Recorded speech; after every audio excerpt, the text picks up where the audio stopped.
Oi gente, vamos para mais um vídeo do canal e hoje eu quero falar com vocês sobre um tema que é muito complexo, principalmente para quem está ali no começo da carreira clínica, que é sobre o sigilo no atendimento infantil.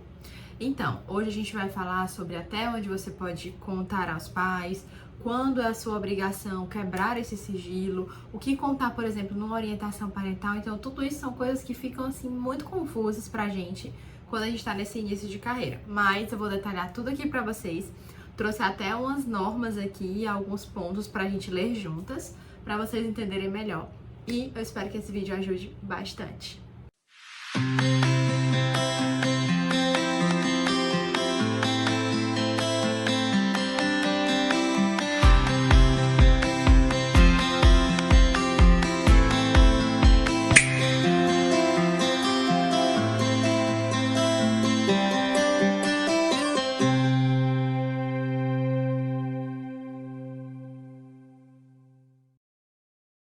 Antes do vídeo começar, queria dizer para vocês que nós estamos com inscrições abertas no nosso grupo de supervisão. É um ambiente de trocas muito legais. Então, assim, a gente tem conteúdos como esse, só que de uma forma bem mais detalhada. Discussão de caso, fornece materiais, filminhos terapêuticos, enfim. Um monte de coisas aí para vocês melhorarem o atendimento e ficarem cada vez mais experts no atendimento com crianças e adolescentes. Agora sim, vamos para o nosso vídeo. Então vamos lá. A primeira coisa que você deve fornecer de informação aos pais já na anamnese é trazer para eles que o atendimento na verdade você sempre vai, é dessa forma que eu falo, tá? Que a pessoa que você vai priorizar em toda a relação terapêutica sempre será a criança. Então, todas as informações que ela trouxer, se ela solicitar algo, eu queria que meus pais não soubessem disso, enfim, todas as decisões que você vai tomar vão ser baseadas no que você avalia que é melhor para a criança. E que apesar de você assinar ali um contrato e que esse contrato é assinado pelos responsáveis, mas a criança é um sujeito de direitos. Então ela não é uma propriedade dos pais e os pais que ditam como tudo deve acontecer. A gente sabe que tem famílias que são totalmente desreguladas, né? Que tem, enfim, padrões de comportamentos muito problemáticos. Então, reforce ali, principalmente se você perceber que é um quadro em que há muita acessibilidade de informações, faça isso já na anamnese. Reforce com a família de que pode ser que em alguns momentos a criança fale coisas e peça para você não contar. E aí você vai falar que vai respeitar esse pedido dela, a menos que essa solicitação envolva algo como risco ou violação de direitos, tá? Então, assim, fale pra família que é super natural. Às vezes a criança, por medo de magoar, por medo de decepcionar a família, tem dificuldades ali de falar coisas para os pais que no contexto da terapia elas falam. Então, por exemplo, hoje mesmo, né, eu tava aqui, terminei meu dia de atendimento e vim gravar o vídeo, e hoje mesmo eu tava fazendo uma atividade com a criança e teve um determinado momento que a criança falou o seguinte: ixi, eu não quero que meus pais saibam disso, eles vão ficar muito chateados. Porque basicamente ele tava falando coisas que não era para ele ter feito nessas férias e ele acabou fazendo. Então, a gente precisa entender que algumas coisas as crianças não estão preparadas para contar, ou estão com vergonha, ou não se sentem ainda abertas para fazer isso com as famílias.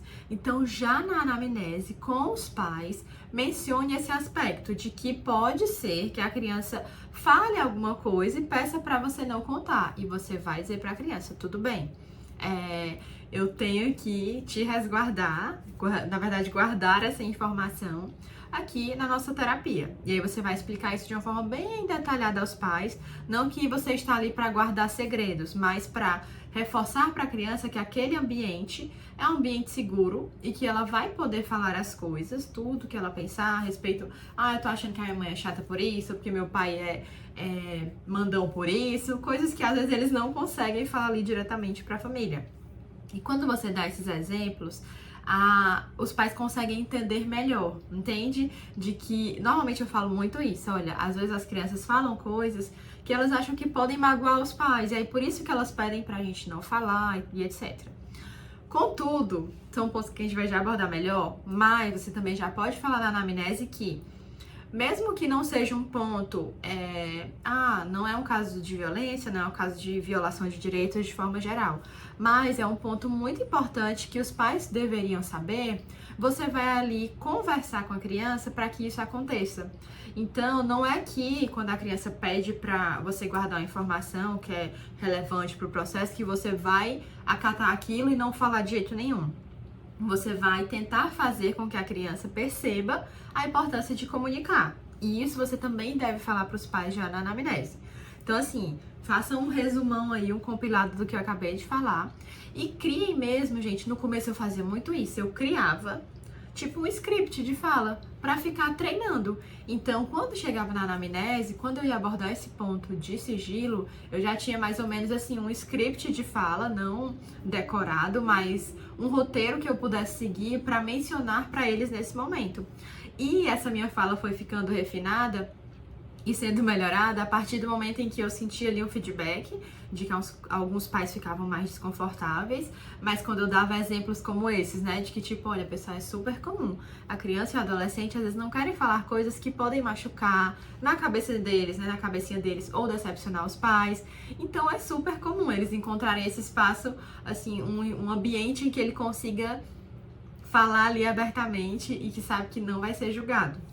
Então, ó, já façam essa retrospectiva aqui dessa primeira parte do vídeo, anotem tudo e a primeira tarefinha é montar esse script para conversar com os pais já na anamnese. Agora vamos para o segundo ponto, como contar para a criança o que é o sigilo e por que é tão importante elas entenderem sobre isso e saberem que devem confiar em vocês, tá?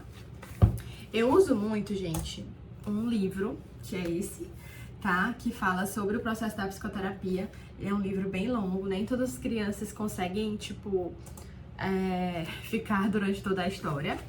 Mas tem uma parte que ele fala do sigilo, tá?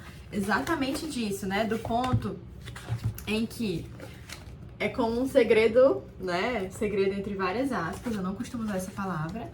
Mas é algo em que a criança pode contar ali pro terapeuta, que ela pode confiar, que é nesse espaço o psicólogo vai guardar essas informações e ele só vai, digamos assim, liberar quando for algo combinado ou concordado pelos dois, tá? Ou que os dois concordarem.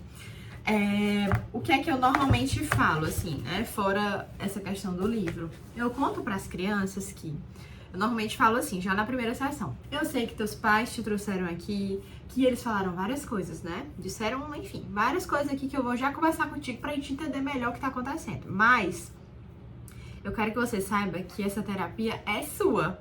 Então, você tem direito a falar o que você quiser. Se você disser, tia Valesca, eu vou falar isso aqui, mas eu não quero que você fale pros meus pais. Eu tenho que, ó, não posso falar, tá? A não ser que você esteja em perigo. Então, já pensou? Um coleguinha da escola disse, eu vou te fazer mal. E você me conta isso e diz, não fala pros meus pais.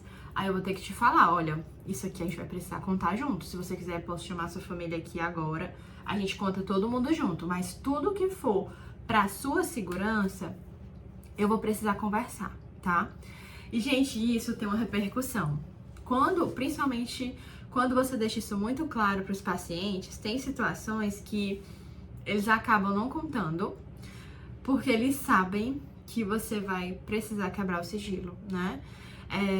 E eu já passei por isso, né? De, tipo, um paciente ficar omitindo muitas situações que não colocavam em risco a integridade ali de cara, mas eram situações que, sendo acumuladas, digamos assim, sim, poderiam colocar em risco a integridade.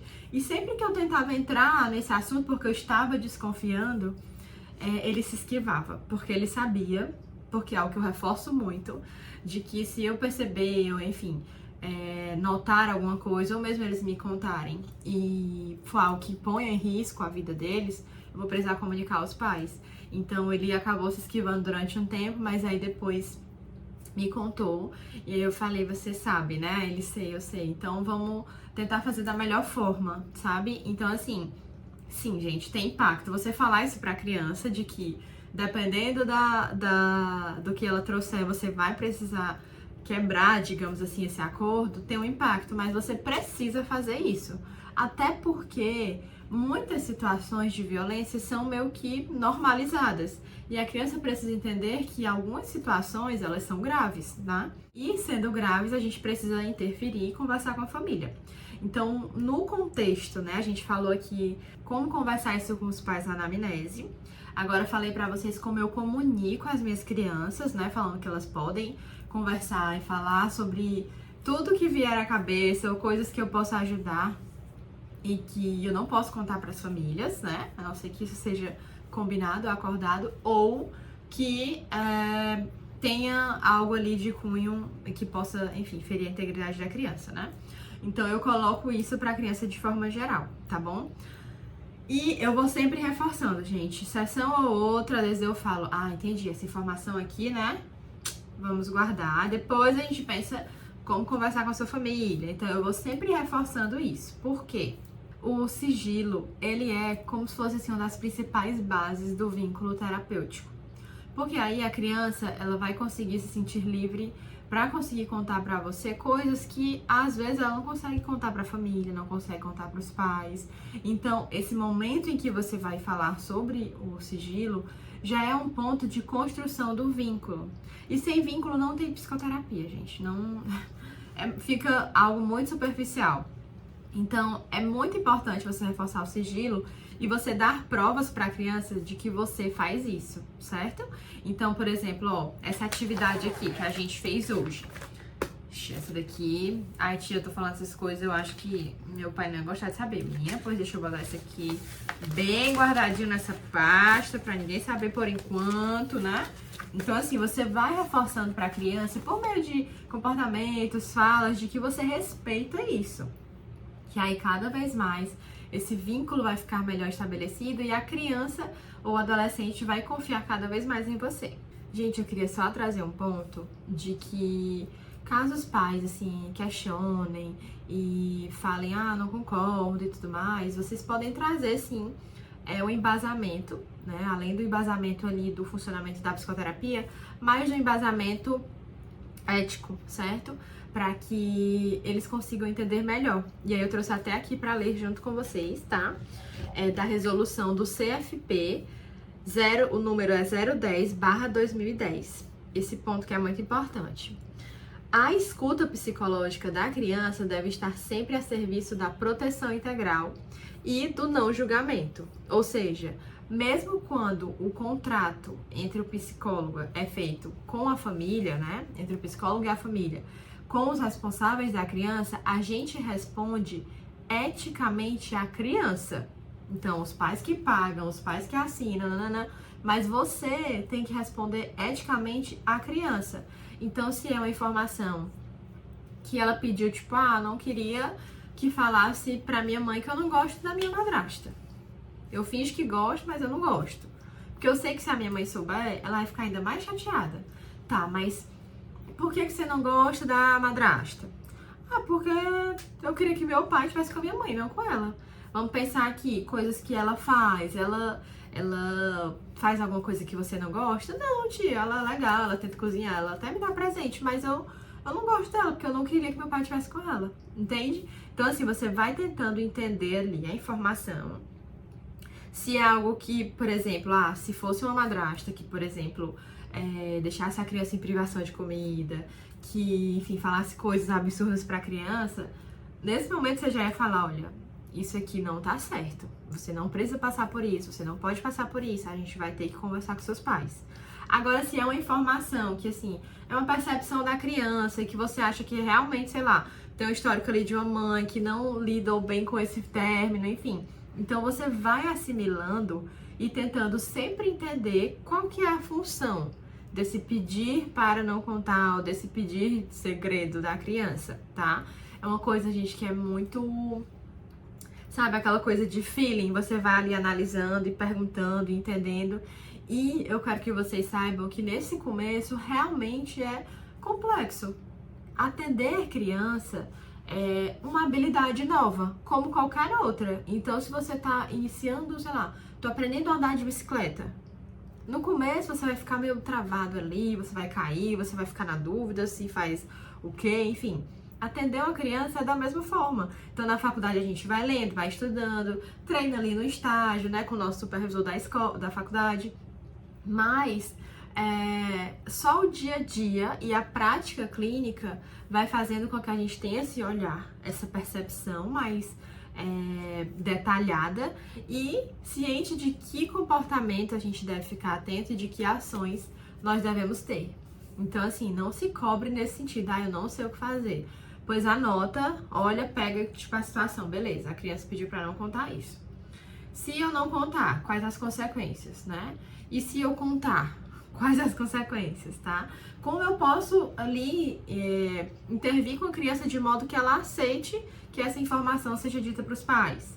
Então, é sempre um jogo de cintura para conseguir entender melhor. Então, primeiro ponto, fale para os pais da anamnese. Segundo ponto, converse com a criança e ali nas sessões terapêuticas vá reforçando isso.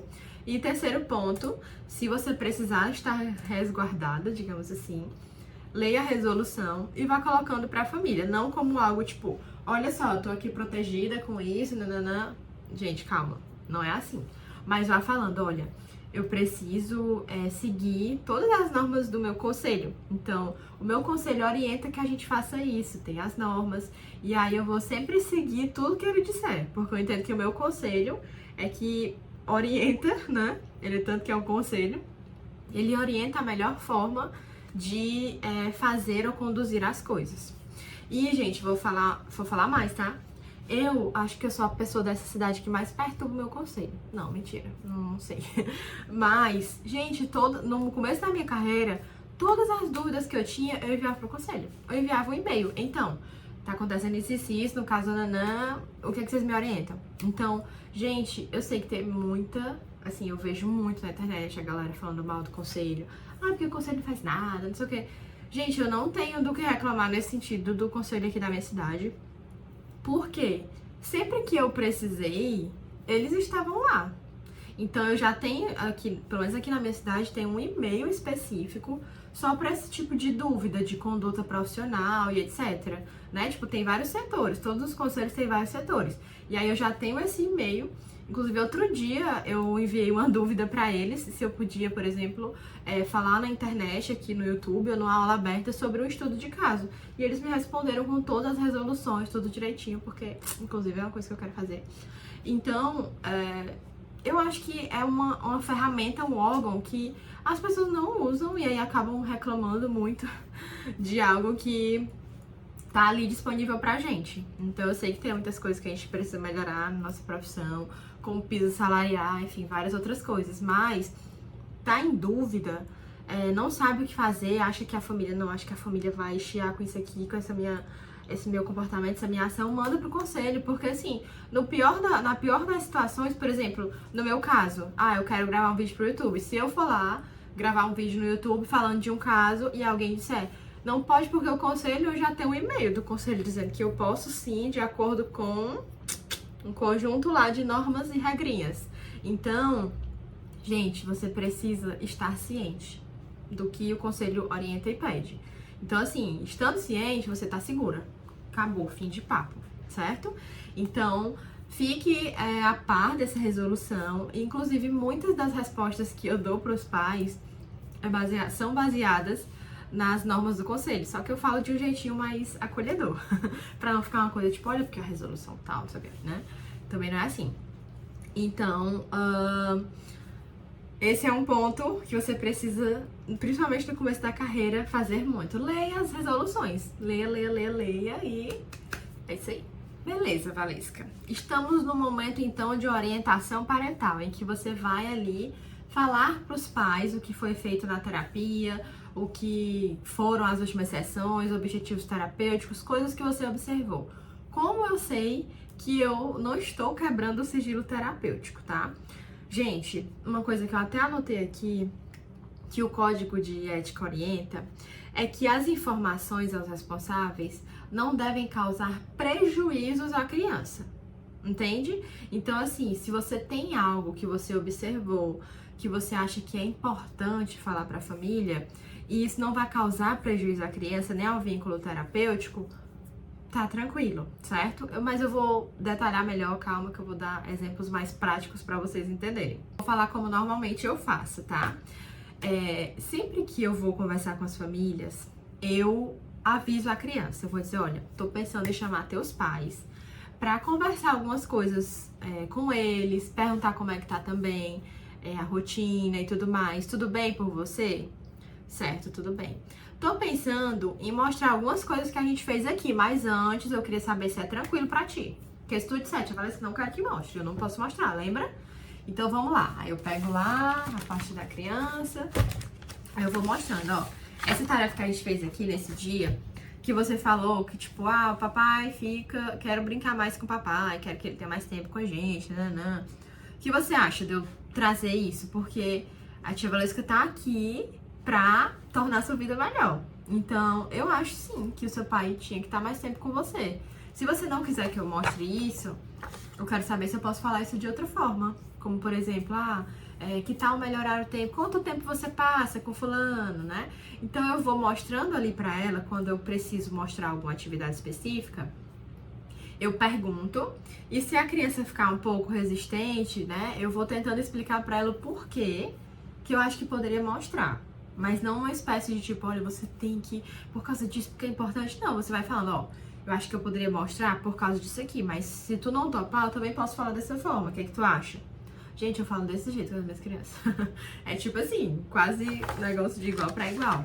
E aí elas entendem que realmente eu tô aqui pra fazer essa mediação, pra que eu chame esses pais, que eu possa conversar com eles e mostrar o melhor caminho. E aí muitas vezes eu falo para as crianças, né? Tipo, olha, às vezes o papai e a mamãe, eles estão também aprendendo e tentando entender como fazer melhor, entende? Então, quando a tia Valesca chama, conversa, eles estão ali interessados em melhorar, em ser um melhor papai, uma melhor mamãe. Então, a gente só vai conseguir fazer isso conversando com eles, né? Então, eu vou colocando isso para as crianças também.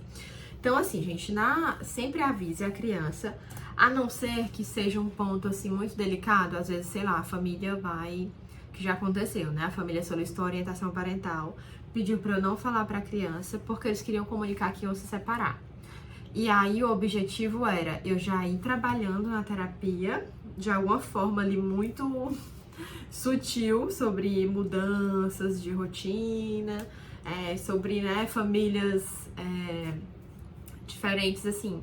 Tem até um termo que eu uso muito, família recombinada, né? Fui abordando ali e a criança realmente não soube dessa orientação parental. Por quê, gente? Ia causar um prejuízo à criança. Vocês não concordam? Se eu chegasse, olha, seus pais me procuraram porque eles vão se separar. Entende? Então, a máxima da sua relação terapêutica ali com o sentido da criança sempre vai ser: eu não posso causar prejuízo à criança. Nem no sentido de falar informações demais, nem no sentido de omitir demais. Eu tenho que proteger essa criança. Essa é a máxima. Então, nesse caso, por exemplo, a criança nunca soube, né? Que eu sabia antes e que a família pediu para eu ir preparando o terreno, enfim. Então, são pontos em que a gente vai ali avaliando sempre o que é melhor ou não para a criança. Então, um ponto que é muito importante é você olhar de forma geral e entender o que pode ser dito ou não e em que momento. Então vamos voltar aqui para a orientação parental, que normalmente é o momento que causa mais dúvidas nas terapeutas do que pode ou não ser dito ali nesse momento. Então, eu tento antes conversar com a criança, como eu já expliquei, tento selecionar algumas atividades ou produções que eu acho que podem colaborar ou corroborar com o entendimento dos pais sobre o que está acontecendo, mas lembrando que você não precisa ficar mostrando todas as atividades, certo? Então, eu chamo os pais para essa orientação. O que é que eu faço? Eu falo de forma geral. Então, por exemplo, olha, gente, aqui como objetivos terapêuticos, eu também percebi que é importante a gente trabalhar mais essa relação da criança com vocês. Por quê? Em muitos momentos eu observei que em algumas atividades ela ficou com dificuldade de escrever algumas coisas, ou trouxe ali necessidades emocionais que eu acredito que se, por exemplo, a gente tivesse um tempo maior de qualidade, nananã, ou seja, você pode sim trazer aspectos que a criança trouxe como objetivos terapêuticos, como necessidades emocionais, como algo que vá ajudar a evoluir no processo, sem necessariamente falar explicitamente o que a criança falou. Ah, eu sinto falta do meu pai, porque ele só chega em casa e fica no celular. Ou eu sinto falta do meu pai porque ele trabalha muito, entende? Então, falas assim, detalhadas, não é muito adequado que você traga, mas você vai falando ali as necessidades da criança naquele contexto e tentando trazer para as famílias o que pode ser acrescentado ao processo terapêutico para que a criança evolua cada vez mais. E agora, uma das maiores dúvidas pra gente finalizar o vídeo de hoje, que normalmente as pessoas têm. Beleza, Valesca, tô aqui com um prontuário material da criança. A família e a própria criança têm direito a ter acesso a esse material. E aí, como fica, né? Então, é uma dúvida muito grande, mas eu vou esclarecer agora bem detalhadamente para vocês. Para começar, eu vou ler 2 artigos do Conselho de Psicologia detalhando melhor sobre esse tópico, certo? É dever, esse artigo 9 do Conselho. É dever do psicólogo resguardar o sigilo profissional, a fim de proteger, por meio da confidencialidade, a intimidade das pessoas, grupos ou organizações a que tem acesso no exercício profissional. Ou seja, você tem que proteger a intimidade de quem você está atendendo, tá? O artigo 13. Nos atendimentos a crianças e adolescentes, o psicólogo zelará para que as informações prestadas aos pais, responsáveis ou outras pessoas sejam fornecidas de modo que não causem prejuízo à pessoa atendida, respeitando o direito à confidencialidade dentro dos limites possíveis. Beleza, Valesca. Mas, mesmo assim, a família chegou pra mim e disse: eu quero ver o prontuário porque eu vi que eu tenho direito. Gente, a família e a criança, os responsáveis, eles têm sim direito a ver o prontuário, mas o que é o prontuário, né? Que eles podem ter acesso. Eu vou detalhar aqui pra vocês, tá? O que eles podem ter acesso e que deve conter no prontuário, caso a família peça, são alguns aspectos específicos, como os dados da criança, a avaliação da demanda, os objetivos do atendimento, o registro sintético. Então, assim, hoje na sessão foram trabalhados objetivos X, Y, Z. Foram aplicados teste tal, ou atividade X, ou recurso tal. Enfim, registro sintético das sessões, encaminhamentos ou algo do tipo, e cópias de documentos emitidos, como relatórios ou declarações. Então, os pais têm direito, né, os responsáveis, a ter acesso a essas informações. Os pais não têm direito a ter acesso a tudo que foi produzido na sessão. Então, se a criança fez um desenho super simbólico e que você acha que não é adequado apresentar, você não precisa. E você está resguardada pelos artigos que eu li e por vários outros. Então, os pais têm acesso sim ao prontuário com essas informações que eu dei, mas eles não têm acesso, eles não precisam ter, tá? Porque isso é uma coisa que você vai avaliar, mas eles não precisam ter acesso a tudo. Então, lembrem-se que o registro documental, que são as suas percepções, o que você tá ali trazendo de hipóteses, o que você tá pensando sobre o caso, não são coisas que a gente deve compartilhar com os nossos pacientes, até porque muitas vezes nós temos dúvidas sobre diagnóstico, sobre questões específicas, e a gente não vai ficar passando isso pro paciente. São coisas que ficam resguardadas pra gente enquanto profissional.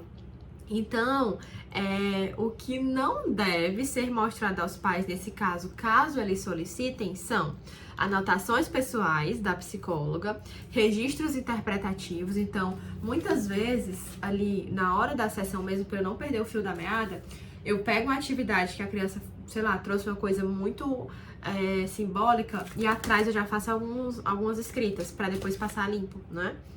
Então, esses registros interpretativos, eles não precisam ter acesso. Os desenhos ou produções ali lúdicas que você sabe que pode causar alguma espécie de impacto, enfim, na relação terapêutica. Então, saibam que, caso a família peça para ver o prontuário, eles têm sim direito, mas de acordo com aqueles aspectos que eu falei para vocês, vamos revisar aqui. Deve conter identificação, avaliação da demanda, objetivos do atendimento, o registro sintético do que foi acontecendo na sessão e cópias de documentos como relatórios, declaração e etc. Então, isso os pais têm direito a ter acesso. As outras coisas se pode guardar ali na parte da criança, mas não é algo que a família tenha direito de ficar olhando e bisbilhotando tudo. Beleza, Valesca, mas chegou pra mim aqui um pedido, uma solicitação num processo judicial de uma família pedindo pra entender e ver o prontuário, enfim. Mesma coisa, só que você vai pedir ali, se for possível, uma solicitação formal, tá?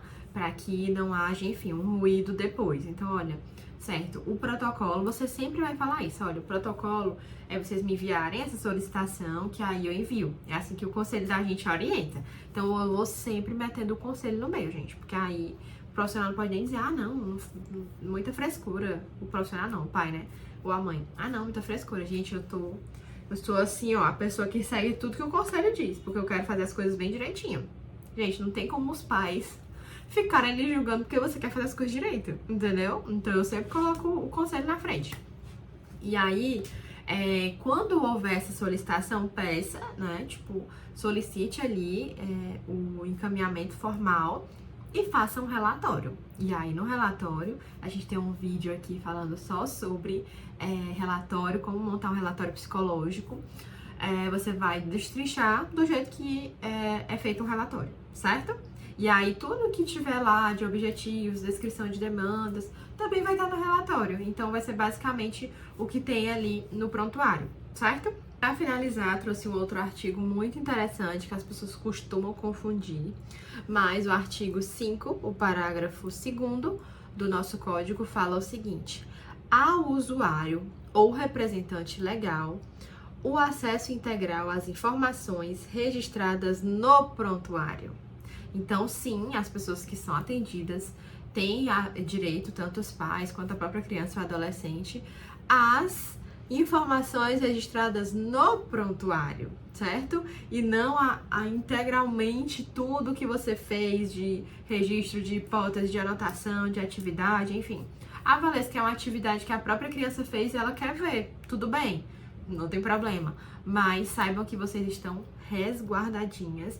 E, gente, se a gente não se colocar para essas famílias, quem que vai fazer isso pela gente, sabe? Então, assim, desde o começo eu sempre tento ser, tipo, aquela simpática, mas tipo, ó, é porque o meu conselho, ele fala que a gente tem que seguir essa norma assim e tal, e eu sou uma pessoa que tenta seguir ao máximo, entende? E aí a família não tem como dizer, quebra, né?